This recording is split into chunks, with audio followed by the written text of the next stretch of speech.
Ttiimu y'eggwanga The Cranes omupiira gwe banasamba ne Amavubi eya Rwanda ku Lwokusatu lwa wiiki eno bagutwala nga mukulu nnyo.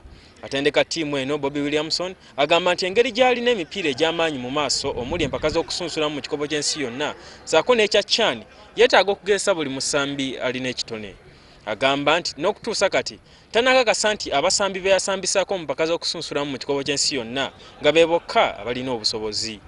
Kapiteeni wa ttiimu egenda e Rwanda Simeon Basaba agamba nti abasambi bonna baagala okusamba omupiira gw'Amavubi kuba gulina kinene tegugenda okubayamba. Ayagala agenda okukozesa ekitone kye kuba tulina bannaffe abasambira e Rwanda nga professional naye kati abasambira wano bafuna mukisa ogenda okusambirako mu nsi endala kimu exposure.